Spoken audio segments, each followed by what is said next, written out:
Hello, everyone.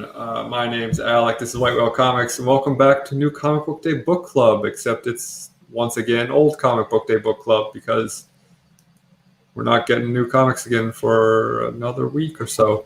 But at least two of the fine gentlemen on this panel had not read this before, so it's new to them. Still count it. With me, as always, diagonally below me is my buddy John. Hey, John, what's up?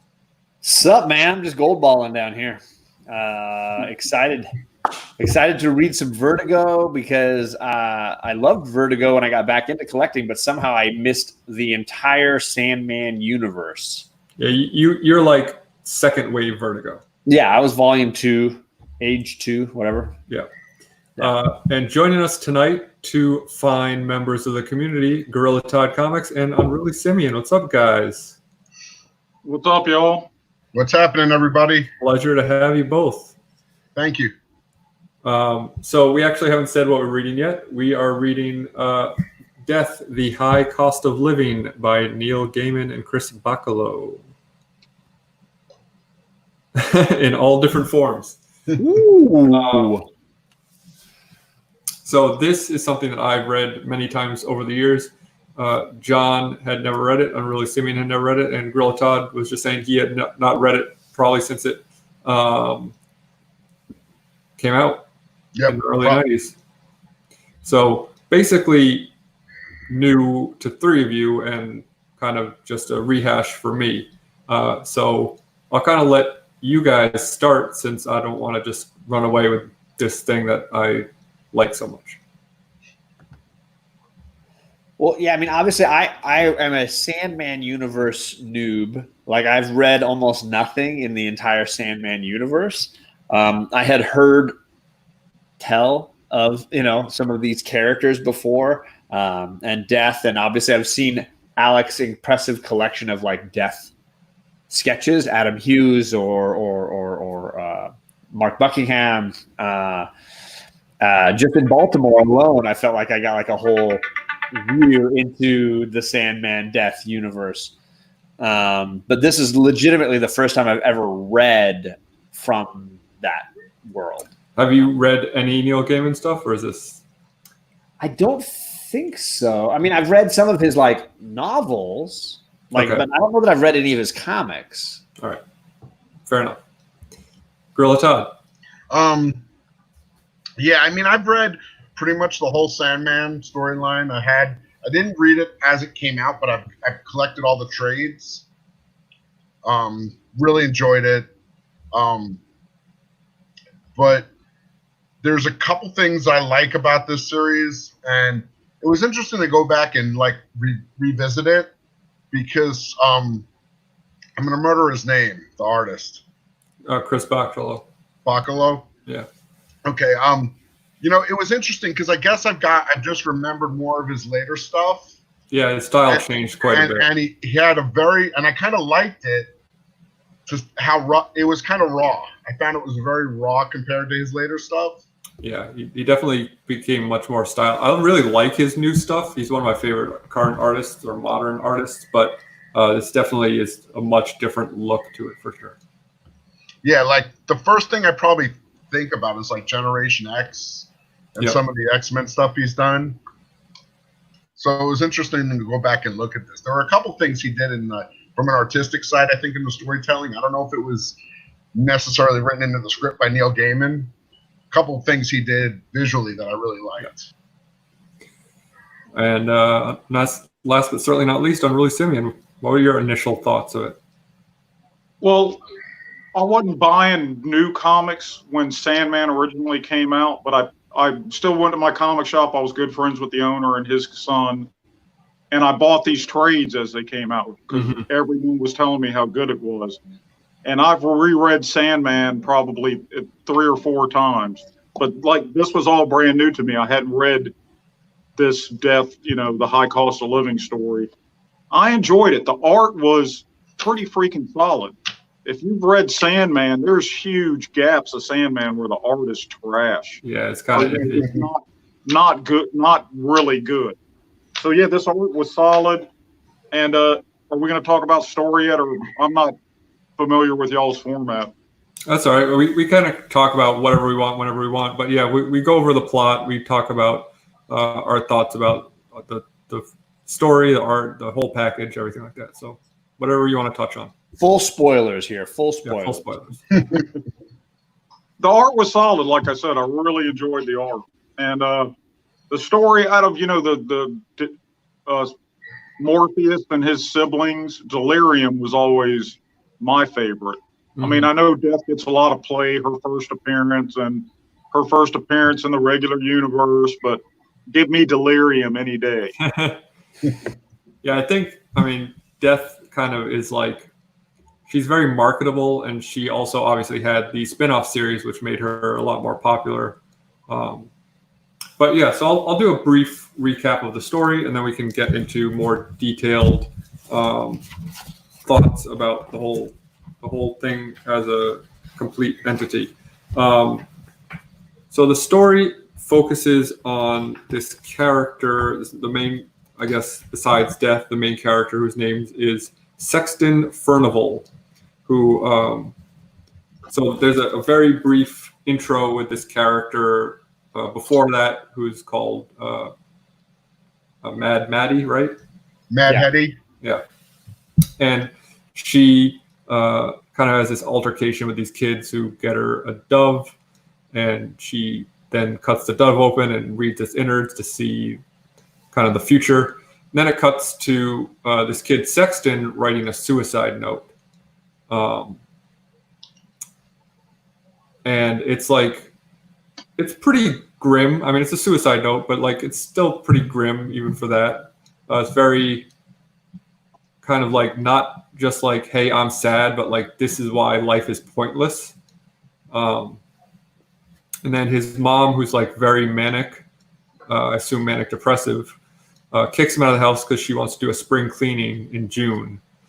And so he ends up at this trash dump and gets caught under a refrigerator. And then Death, who goes by the name Dee Dee, shows up and saves him. And then they go on this like one-day adventure, kind of like Before Sunrise type situation, where they're just going by the seat of their pants wherever the night takes them. And the crazy lady from the beginning tries to kidnap Sexton so that he can bring her back to Death so she can find her heart for her. And then this other guy's trying to steal her ankh, so they get kidnapped at one point. And then it's like, it's not really an adventure story, but there are like moments of adventure. It's really like a very existential, thoughtful piece about life and death and what these things mean. And I mean, for me, that's how I take it, at least. Yeah, I mean, for me, I was surprised by the fact that this story, The High Cost of Living, is not this huge piece. It's very intimate. Like, it's a very small storyline with a very small set of characters, and the interactions. I would say that the word that I kept coming back to was subtle. Like, there's a very subtle element to the way the story is presented and the way the characters interact with each other. This is not an event storyline or anything like a typical modern miniseries. This is definitely, there's almost a slice of life element to this, because Death is doing her, I guess, centennial. Yeah, once per 100 years, she gets to take physical form and like walk the earth, basically. And so the story ends with her dying, in effect, her physical form dying and returning back to the endless, where all these characters live. So for the issue, or for the 3 issues of this miniseries, Death, The High Cost of Living, she's really just playing out her slice of real life. And the interaction is mostly centered around this kid Sexton and his his desire to kill himself, but then also the clear desire to do something good and to help people, because that kind of drives him to do other things through the course of these 3 issues. I was just impressed by the real simplicity and subtlety that the way the story unfolds. Yeah. Yeah, I can remember that when I first read this, it was like, you know, I've read comics since I was a little kid, and the vast majority are superhero comics, because that's pretty much in that time what most of the comic books were that you'd find. But, you know, I was a year or 2 out of high school, and this was such a nice change of pace, or just a different kind of story. You know, to go back to what you said about it being kind of that slice of life. And I just think the way he kind of he uses the character of Sexton. He's like this guy that's alive, that's talking about killing himself, versus Death, who's trying to live for the day. There's these 2 like juxtaposed characters, and kind of what they go through and how they kind of grow through the 3 issues. I thought was really, really cool. Well, what I like is, remember when they go to the nightclub and they see the singer? He meets the cook in his mom's restaurant. Hazel and Foxgloves, those are characters we've met previously in Sandman. Yep. And we've met Mad Hetty too. And what's really interesting to me is all these players that are after her powers. She shows up on Earth once every 100 years. If you remember, Sandman, Morpheus' dream would show up once every 100 years to meet that guy in a pub. These are people that only walk the earth once a century, yet other mystics or, you know, humans with some sort of a supernatural ability know about them and are gravitated to them. It's really, you know, just you were exactly right, John, a slice of life, but it's embedded in this larger mythos that Gaiman has created. I like seeing the familiar characters when I read this. Which is funny for me, because I kept thinking the whole time, I wonder how much beyond my narrow scope of view this story would get, because I didn't know Mad Hetty, and I didn't know a lot of who these other characters were. I really just this was my first interaction with all of them. And it wasn't confusing. I wasn't right. I was going to say it's very standalone. Yeah, it's a perfect standalone, in that it's this little segment of the universe. But I could tell that there were larger events outside of it. But at the same time, I could appreciate the scope of view that I was given. So I'm gonna say this right off the bat. I know we're only 13 minutes in, but for my money, Neil Gaiman is the best writer in comics. I think he blows Alan Moore out of the water. I would say that Sandman is one of the 2 or 3 best, and you can argue that it's the best, and I'm not going to argue against it. Yeah.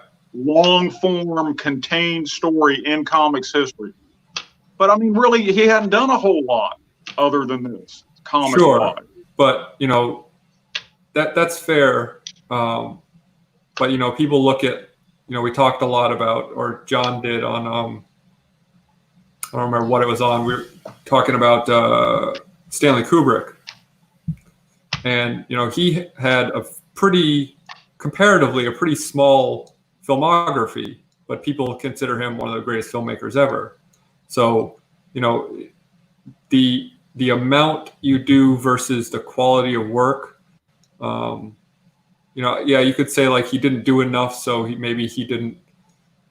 doesn't really deserve that title. I could acquiesce to that argument.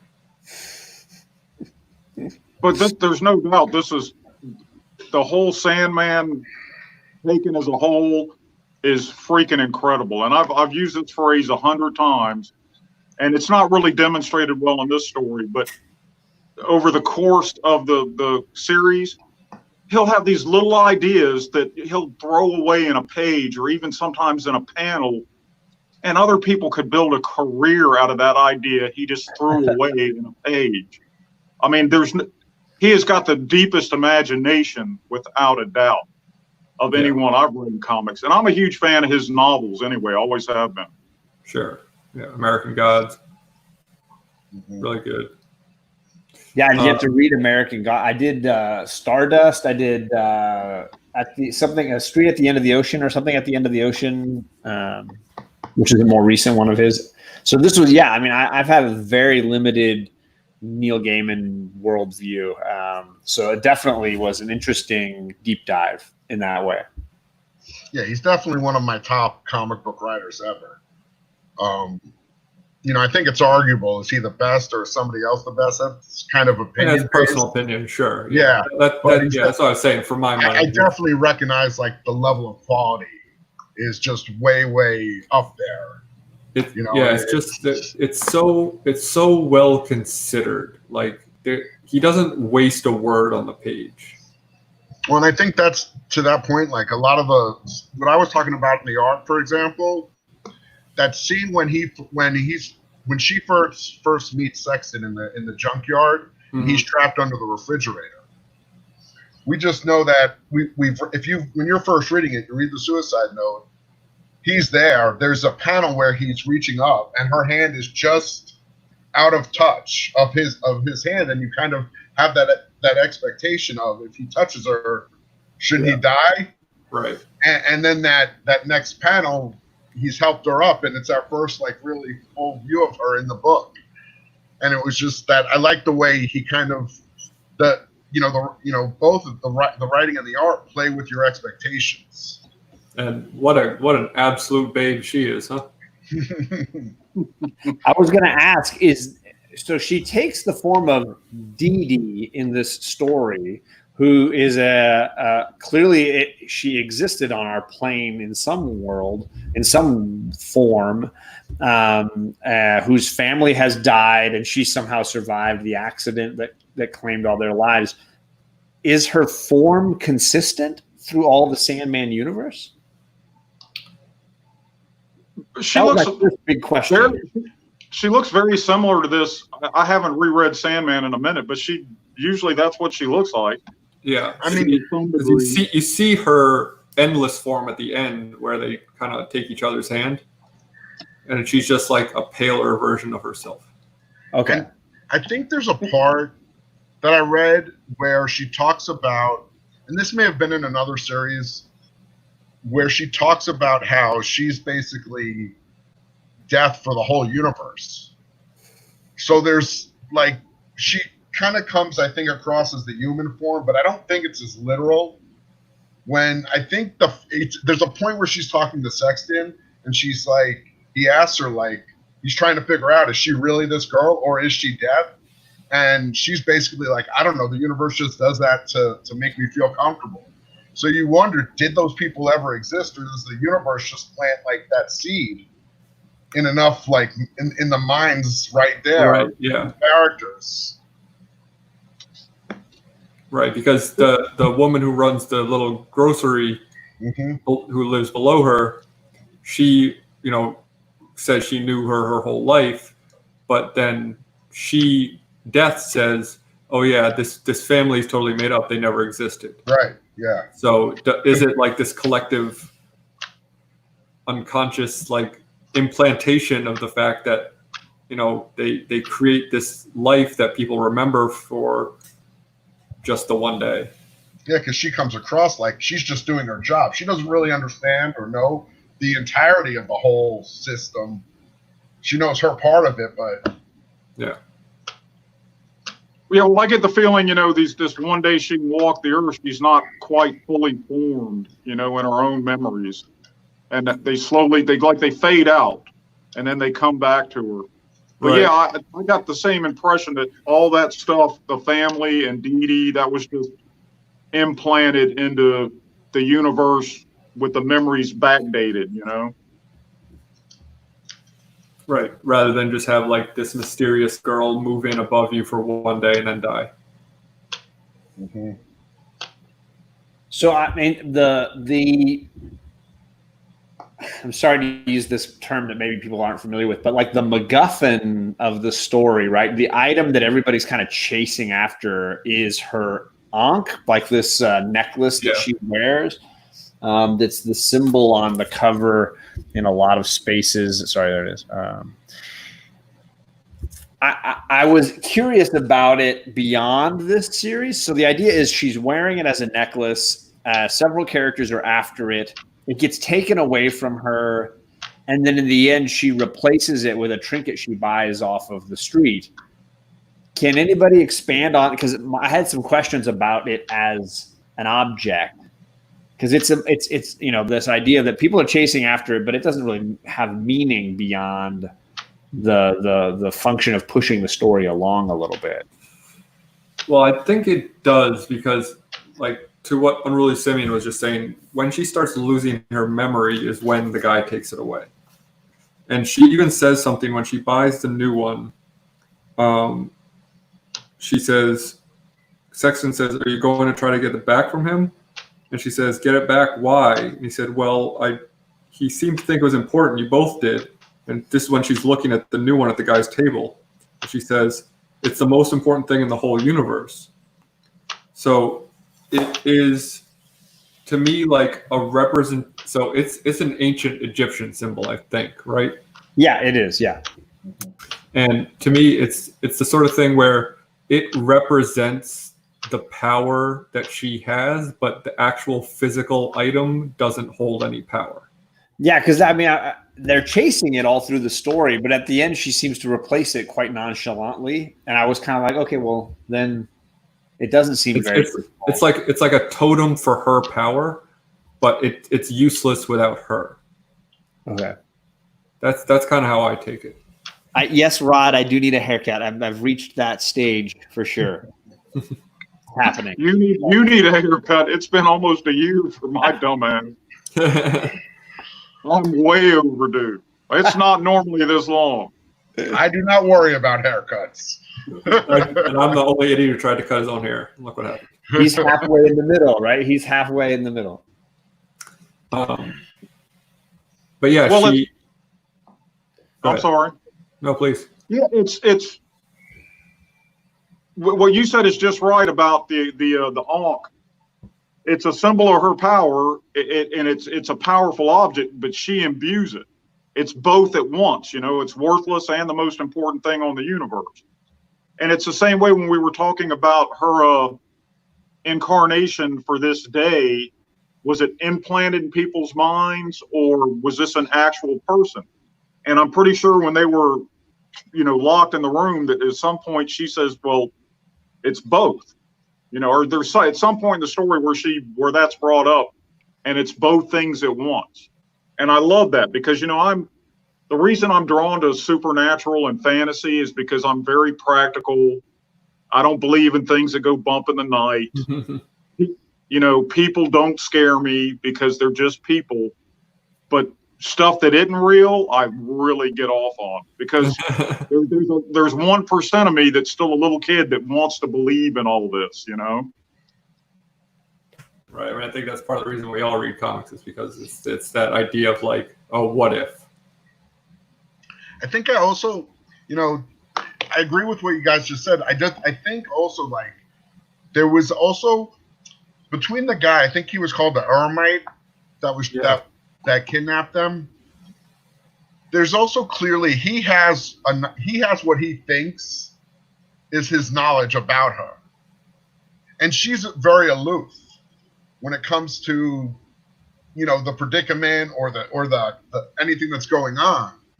And I think that's the fact that the symbol was just kind of, it's a symbol, it's not really inherently powerful, is kind of illustrating the disconnect, the distance between the mortal or the human and this embodiment of death. Because Unruly, a big question, because as a MacGuffin, either it's super valuable or it's worthless. I couldn't gather because the bad guys went through a lot of effort to get it, and then it was just like, yeah, but it doesn't really matter. But he even says at some point, he says something to the effect of, "This is worthless compared to her." Right. But they still took it, and then like she just replaced it. So there were little moments like that I was like, I just feel like I needed more. Like I just needed like, even if it was a sentence, I just needed something more to let me know, like, if it didn't all matter, is the villain just an idiot? Like if she could just replace it in a second, is the villain just a complete moron? Like is he an idiot, or does he represent all of us and what we really understand about death? Hey, did y'all see what 1-2 said in the chat? Ankh is a symbol of Egyptian transition from mortality and represents moving into the immortal. She no longer required its representation. Because she knew that her physical form was going to die again. Right. Yeah, I get her side of it. For me, it's just the moment she replaced it, I was like, boy, that villain's an idiot. Like it just, that's the thought that went through my head was like, boy, that villain didn't realize that it was not really worth, well, clearly much of anything, if anything at all. But I think that's a lot of like the theme of a lot of the death stories is the idea that people have about death and what it may actually be. The difference, you mean? Even it makes me think. I know there's one story. I think it's later in Sandman, where she's collecting somebody, and he's like angry. He's like, "That's all I get," and her line is, "You get what something like, I don't know if I'm remembering it exactly. You get what everybody gets a lifetime." Yeah, and so so there's a constant like what a human might think or a person thinks death and life is versus her point of view or what she knows as one of the endless. Well, the character that kidnaps him, and what'd you say, the Aramite? I can't pronounce her name. That was kind of low comedy, wasn't it? How it ended. Mad Hetty wanders up, opens the door. I mean, it goes against, like you were saying, your expectations. Like you were saying, Todd, they're locked up, in a typical comic. It's got to be some dramatic escape from the bad guy, right? Yeah. Preferably with a confrontation. Mad Hetty walks up, opens the door. Yeah, I read it in the tea leaves. And their encounter with them later when they go to eat breakfast shows just how, he might have some more knowledge of this world than we do, and he might have some powers, but really he's just another homeless guy on the street. Right. He still could be terribly ill-informed about what he thinks he knows. And it also goes back to the fact that, like, how she never really has to pay for anything because she is this ethereal, like, even though she's in physical form, she's still this ethereal, endless being that, it seems kind of maybe a little Deus Ex Machina that they're just rescued that way, but at the same time, she can't be trapped in that room because she is more than that room. So the way they get out is kind of inconsequential because that death can't be just like kept in a room. Yeah. I was going to ask too about her, I guess her manner. I like the way, I mean, again, this is my first exposure to the character of Death in the Vertigo DC kind of universe. She is, I mean, I think easily one of the most joyful characters that I've read in DC Vertigo. Like, is it always that way with her? Is she always so genuinely like pleased with the world around her? I think a big part of it is the fact that she appreciates life and every moment in it. Like when she's eating the apple, she's like, "Isn't this amazing?" The guy's like, "It's just an apple." She's like, "No, this is incredible." Yeah, and I think she's existing without the specter of death. She has an existence that as a human being we're not capable of. And she even, I think, mentions it at one point in the story where he says, like, she says it's just easier to be nice than to be creepy. Yeah, it's just more fun. So she kind of addresses her choice of how she is. Right, because even Sexton brings up the fact, he's like, no, death. First of all, death isn't a real person, but even if he is, he's this big guy, like, skull face and a black robe and blah blah blah. And it's like, yeah, that's what humans have chosen to depict death as because we're scared of death. But really, I think this is an interesting twist on that, because it's saying, no, death is a celebration of life, not something of fear. Yeah.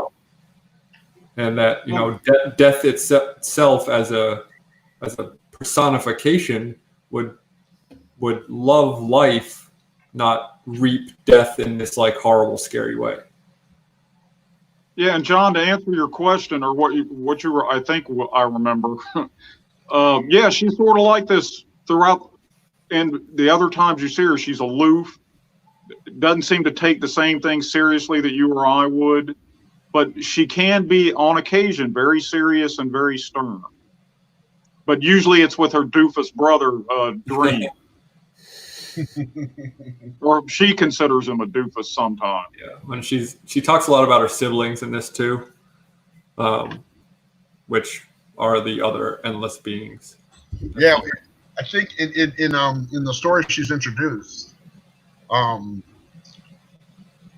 of the first things that happens is that Morpheus is all depressed. He's just escaped, and he's like gone on his like revenge track to get his stuff, and he's all like, what do I do now? And he's all sad, and she just basically calls him out and says, stop being a baby. You're just sitting here whining because what? You don't have anything to do? Find something to do. Just sit and be bored, like, and use that as your excuse for being depressed. He's just, so she's kind of like the one that like keeps him real in the story.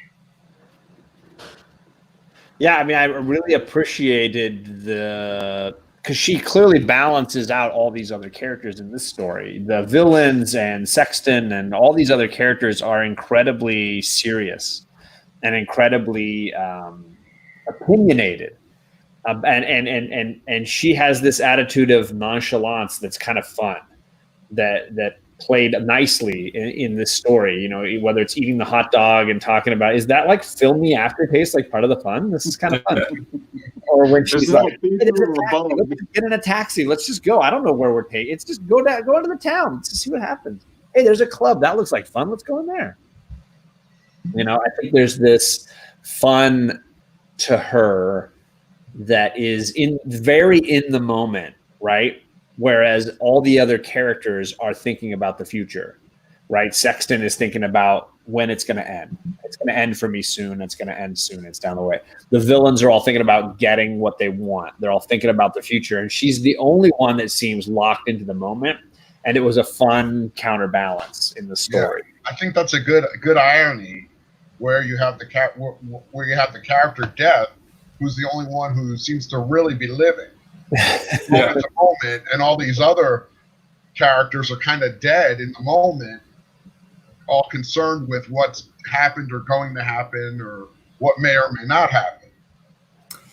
There's a couple of comments I want to highlight in the chat, and I want to say hi to the chat as well because I haven't done that yet. Yeah, we haven't done that. Right. Comic Talk says the writing is mentally and spiritually invigorating, which I would agree with.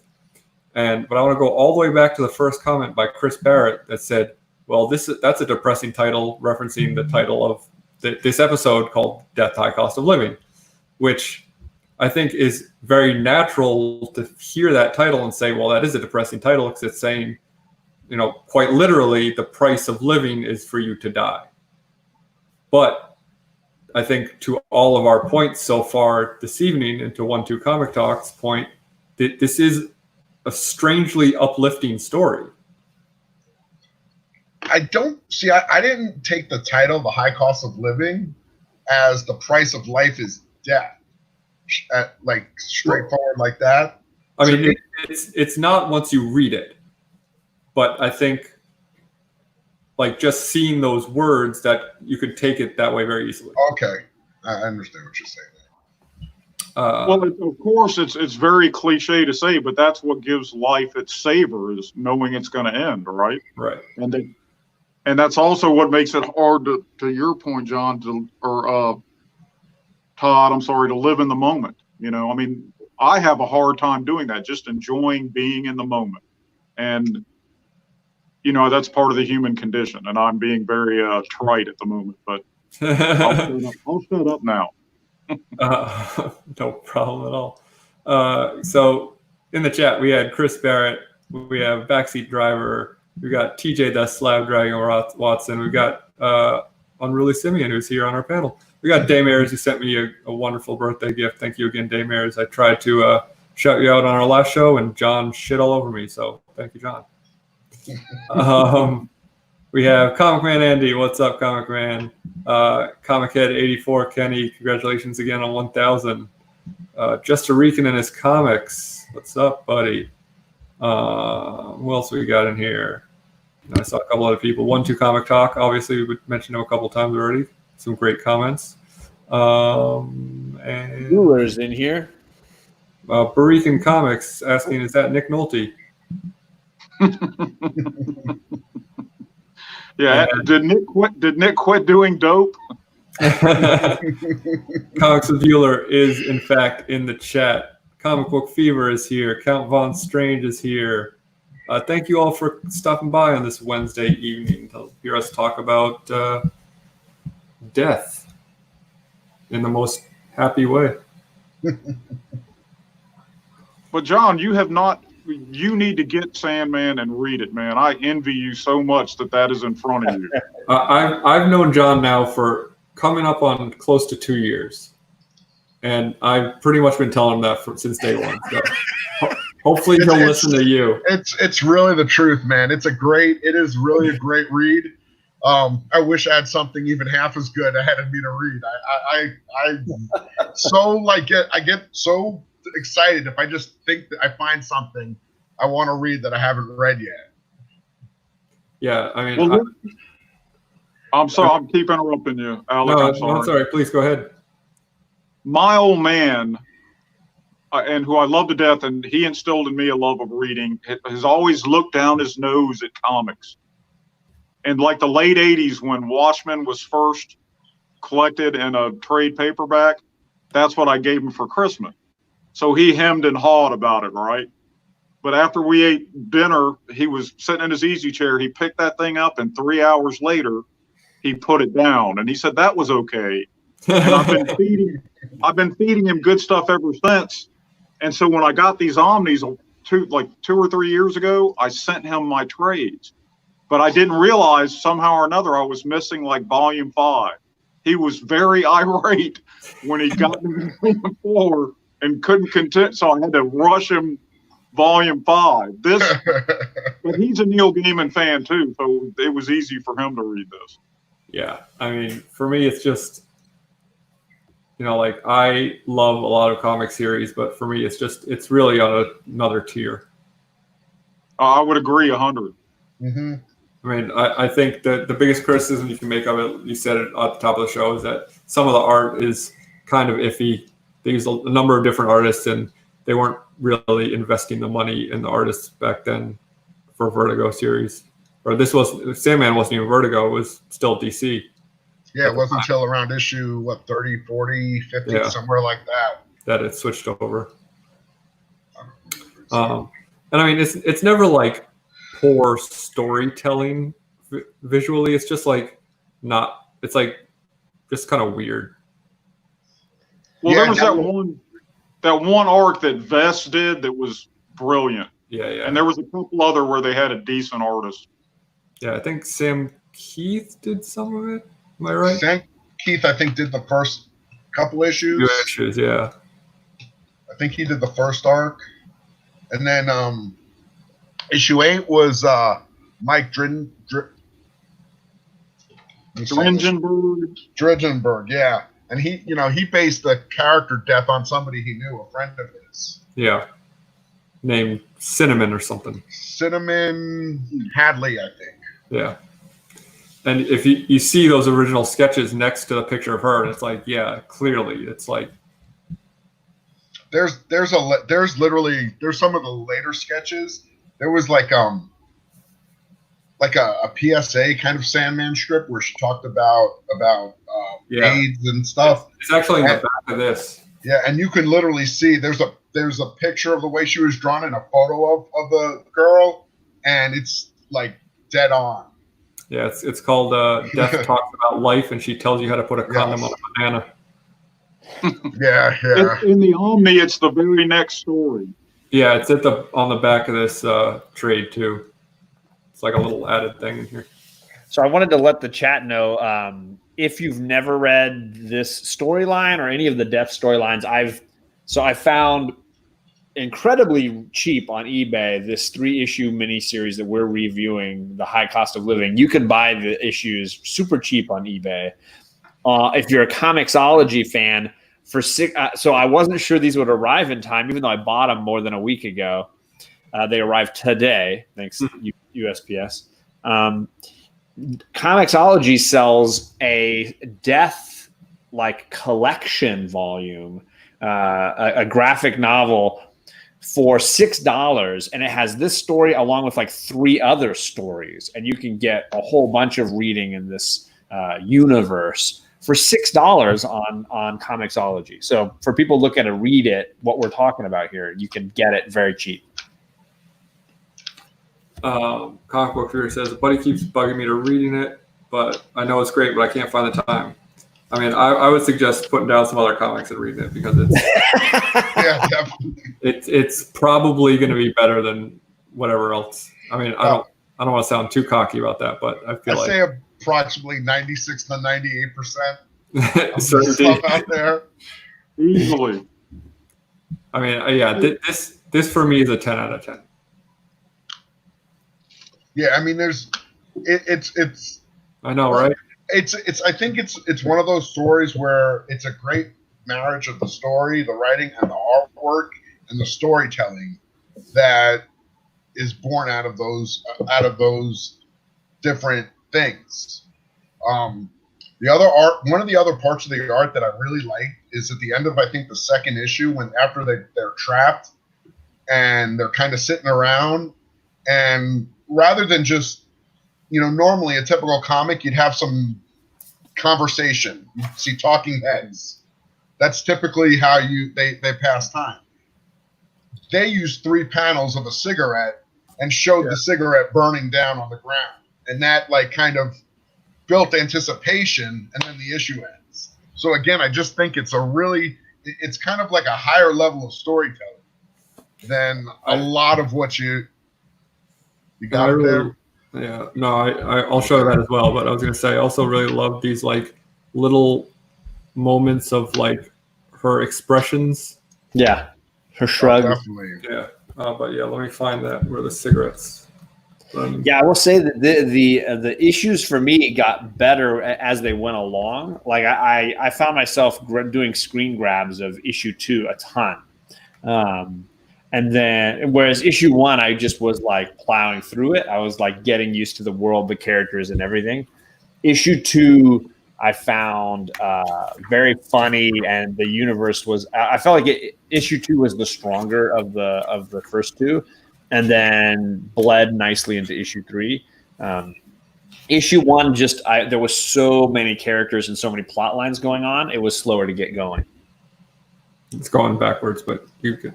The cigarettes at the bottom. And the top. Yeah.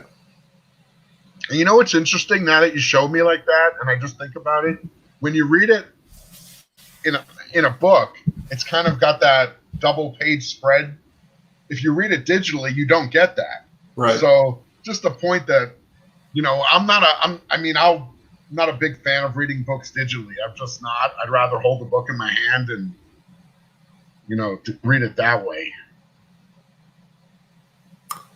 Yeah, so, John seems surprised that I said it's a 10 out of 10. Are you more surprised that I said that, or that I gave the book such a high rating? Or that a 10 out of 10 for you exists. Yeah. Hey, Alec, Todd, have y'all read Fables? Oh, yeah. Yes. We did the first volume. Just a notch below. I would rank Fables just a notch below Sandman. So for me, I love Fables. I have a Fables tattoo on the back of my arm. We read. That was a stupid question. Sorry, you wouldn't have known. That we read the first volume of Fables a couple weeks ago on the show, or reread it rather, because for me, I absolutely love Fables. It's one of my favorites of all time. But for me, it goes on too long. I think there was a chunk towards the 100 to 150 where it like kind of was getting a little boggy. But from like a imagination and world building standpoint, yeah, it's absolutely incredible. And besides that first 6 issues, completely consistent artwork by, I mean, not completely, because there are a few random, one-shot issues. Mark Buckingham, yeah. Buckingham back again. Yeah. Yeah, I think one of the things Alec and I kind of bonded over early in our comic discussions was a love of Vertigo, and I had come back into collecting through 100 Bullets and Fables and Why the Last Man. What I call like the tier second era of second season, right? Yeah. So I've never gone into season 1 of Vertigo, and there were a bunch, and it might have been that I had tried like things like Swamp Thing that I did not find a lot of love for. I didn't appreciate as much, and so I dabbled a little bit, but I was like, I just didn't see what I got, the glimpses I got of those DC Vertigo titles in that first few, I guess, seasons, and then the season 2 stuff was okay, this is my jam. Yeah. Yeah, Sandman, Transmetropolitan, which I've never read that either. Yeah, Hellblazer, Spider Jerusalem. Yeah, Hellblazer, I didn't love Hellblazer. See, that's another one. So I didn't. That's one of the ones that is like weirder because it's so long and so many different writers worked on it. Right. But I think like the good points of that series are really great. And then Preacher for me is kind of like the bridge between the 2 eras. Yeah, I'm a big Preacher fan. Yeah, me too. See, I've tried Preacher. I've done the first volume, and I didn't love it enough to want to read the second. Really? That's where I fell out on that one. Well, each their own. Yeah. Nice doing the show. John, try the any part that Ennis wrote, the Preacher writer of Hellblazer, is well worth your time. Yeah. Yeah, see so I have a giant volume of Constantine, but I also had some smaller trades, and I tried the smaller trades and hated them. And then when Fire Guy Ryan and Comic Tom did their breakdown of the storyline when Constantine gets cancer and makes the deal with all the devils and things, like that was a great read, and I really loved that storyline. But the rest of that volume is just a bit of a scattered mess, and I had trouble okay, it's like this writer does a little while, and I didn't really care for it, and then it gets back over here to this person, and so it's a little everything. Yeah, I think that's like consistency for me is a big thing. So, which is why things like for me, Preacher and Sandman are on that other level because it especially Sandman feels so complete. It feels so thought out. Yeah, I think it's tough when you have a long run like a Hellblazer book, and you have so many different creative voices on it, and you try to go back. It's almost like, where do I start? Because you want to. It's like kind of want to read everything, Amazing Spider-Man, but you might not really like it. Yeah, I mean, there's certain runs within Amazing Spider-Man, within any comic really that's gone on for any extended period, and some runs are just stand out, above others, and it's a tough situation. But for me, that I used to want to read everything in a comic, like issue 1 up, and I was very adamant about that. And then I read that last pre-crisis Superman story, and it has that line that they're all make-believe stories anyway, so what's the difference when it comes to continuity? So I'm like, yeah, that's kind of true. So it kind of it made me free a little bit in that I didn't have to cling to the to the stringent continuity or the ideas that this is how it has to be. It's just read the book, and if you enjoy it, you enjoy it. So yeah, the Constantine Hellblazer storyline is the Dangerous Habits one that Garth Ennis wrote. That's the one. Sorry, it's called Dangerous Habits, and that's the one I really enjoyed the most because I had tried others, and it just was hard to get into those. The Swamp Thing and the Hellblazer universes. I was always kind of like, I'm just not really digging it. But I was probably picking the wrong stories and writers up to that point. Yeah, pretty sure Azzarello worked on it for a while too. He did. Yeah, I think so. Obviously, Alan Moore is the Swamp Thing master. I meant Hellblazer. Yeah, I was going between the two. So yeah, I mean, it sounds like we all really liked it. Yeah, I mean, I'm adding Sandman Volume 1 to my wish list at some point to buy for sure. And then I'm going to be reading through I bought digitally the Comixology extended whatever edition, so I can read all the other storylines in that. Yeah. Yeah, I think that's the Death hardcover or something is what that's a printing of. Or there was a second miniseries that came out. Yeah, the Time of Your Life. Yep. That's the one that's about Foxglove and what's the other girl's name? Yeah, and I've not read that nearly as many times as this, but I feel like I didn't enjoy it as much, which is why I haven't read it as much. Yeah, overall I don't think it's as strong, but it was just kind of interesting to see how he uses those characters. And there's actually there's one scene I think in that story where they flash back to the club scene. And it's Death looking down, and then she's looking at herself in that scene, and Sexton's there. So it's kind of that interesting that cool way of connecting the stories. Self-referential kind of, yeah. So the edition on Comixology is called Death, the Deluxe Edition. That's the version that I downloaded, and again, it was like $6, and you got a ton of books, like way less than $1 an issue. It's great. Can't beat that. Right. And again, it was about this. I was going to say it was like $2 with shipping for each of these, an issue. I got a great deal on the actual physical copies as well. Yeah. The physical copies are pretty plentiful. You can find them if shops were open, you could find them pretty easily. So yeah, thanks for stopping by and everything. Do you guys want to plug anything before we head out? No. I'm not really a content creator. You all know that. I'm a chat guy normally. Yeah. I appreciate you coming on. I wanted to say thank you to you guys because I see you guys in a ton of chats. We're always talking to each other and making comments, and it's definitely so nice to have you guys both on here talking about something that you clearly have been reading and enjoying for so long. And as a new person coming into it, this is like you guys were super gentle with me. Well, thanks. Let me just say thank you for having me. I'm always up for talking about comics and stuff. I don't make a ton of content.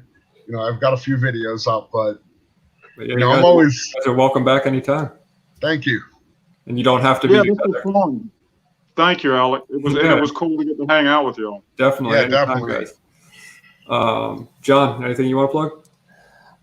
No, I mean, I don't have a whole ton. I'm on the hunt on Friday with Tony Sanders doing that, kind of like hoping to get another W.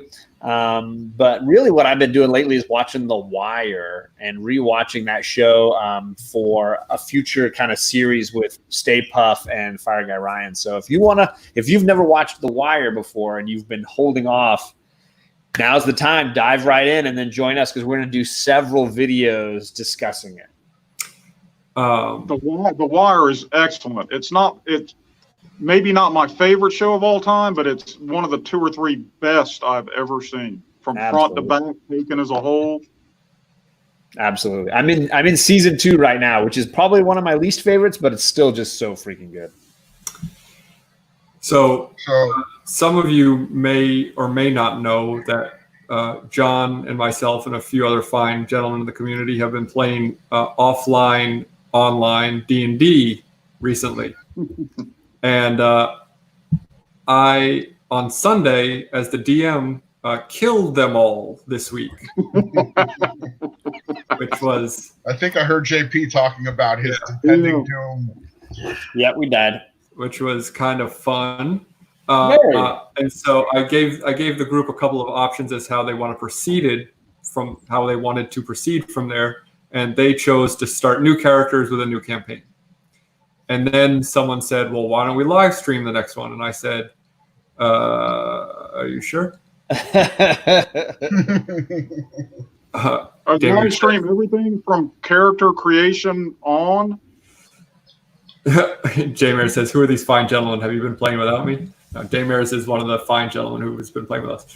So they are all pre-creating characters because I didn't want to, although I guess JP and Jason, Comics Explained, are going to be doing a live show tomorrow night where they're talking about their characters and creating them.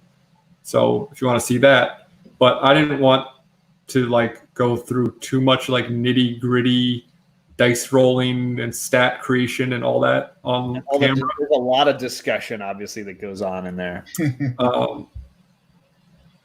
Well, you could do what I was thinking. You could do preload that as a montage, Yeah, little which I have recorded all of our sessions that we've done previously, so I might edit those and release them as a couple of videos. But Comic Book Fear says I can't stream my D&D games. My group would ban me for life. There's a risk. D&D might actually work better edited. I agree, but we're gonna take a shot and see how it goes. Maybe if we feel like it on Sunday. So if you're interested in seeing us make fools of ourselves and misinterpret a bunch of rules, stop by on Sunday at a time to be determined. That's all I got. That's all you got. You got nothing else. And next week, John, do we know what we're reading next week? I think we're doing Southern Bastards next week. If you have it, do you have the trades or the issues? I'll get them. I've read them. I don't own them.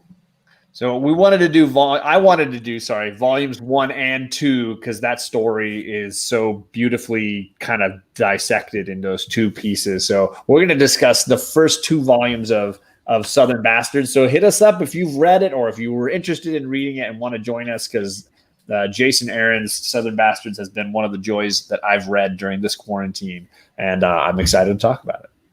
Very cool. So thank you again to Gorilla Todd and to Unruly Simeon. Thank it was you. a pleasure having both of you guys. You're and John, it was fine having you here too. I survived. Until next week, we'll see you on John's channel for Southern Bastards, and never turn your back to the ocean.